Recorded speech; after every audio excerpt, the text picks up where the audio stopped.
Just grab his butt and shove him up. Come on, Watson. Come on, Watson. You got it, buddy.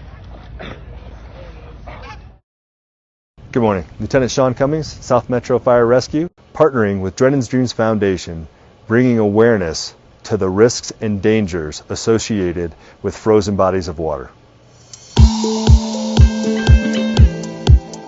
Dispatch to Port 3 is on scene. We have one dog in the water. We're performing an ice rescue. Just up and we'll meet you on the shore, far side. All right, Hawk, let's get over to the side. We'll make entry from the closest point on the far edge of the water. Doing training this morning to demonstrate what it would look like for us to perform a rescue whether a person or a dog has fallen through the ice.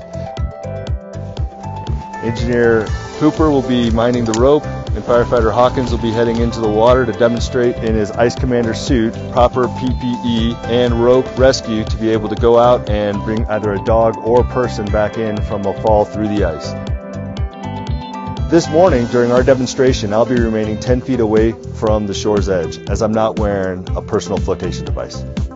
If possible, Firefighter Hawkins would walk all the way to the edge of the ice shelf, slide into the water, and assist the dog out of the water by the hind legs and allow the dog to self-rescue all the way to shore at that point. If the ice is not thick enough, Firefighter Hawkins may fall through the ice, and at that point he would go to the animal and rescue him, and we will pull him back to shore.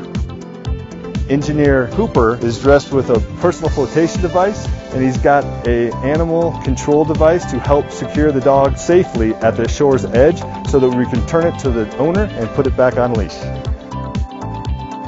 At this point in the training, Firefighter Hawkins is making entry into the water, and he'll head towards the dog or the pretend victim in the ice hole. He has made it to the ice shelf, which is firm and is supporting his own weight. As he approaches the hole itself will have another edge that he will break through, and at that point he'd be able to come up behind or next to either the dog or the person and assist in bringing them out of the hole. He is supported greatly by the Ice Commander suit, and he is very buoyant. He would be able to assist either a dog or a person. If it was a dog, they would be running back to shore. If it's a person, Rick would have remained laying on his back and made sure that the person didn't suffer any abrasions as we brought them back to shore. You'll notice in that demonstration, Firefighter Hawkins was shuffling on the way out to the rescue. That helps distribute the weight evenly across his feet and puts him in a better athletic position. Were he to go through the ice, it would keep his face above the water so he could keep eye contact with the victim or the dog. We want to get as close to the edge of the ice and the shore as we can. So the firefighter would go out maintaining contact, voice commands with the victim who's hanging on the ice shelf. And as the firefighter approaches, we want to make sure that that victim that's in the water maintains hold of the ice shelf, and the firefighter will come in from behind them to not be attacked by the victim when they enter the water.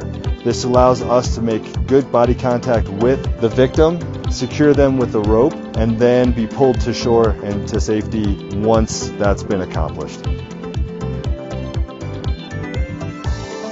So once we've gotten the dog back to shore, we use an animal control device that allows us to have both safety for the firefighter, the animal to not injure themselves, or firefighters or bystanders, or is not attracted by another nuisance, either bird, wildlife, animal, or another dog. And they can be returned safely back to their owner. Our objective during any ice rescue, whether it be an animal or a human, is to bring them back to shore as quickly and as safely as possible.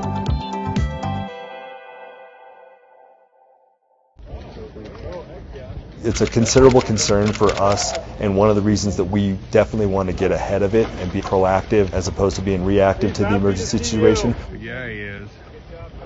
We would prefer that people keep their dogs leashed so that they are able to maintain control of them and not expose them to the hazards of open water, specifically frozen lakes and ponds.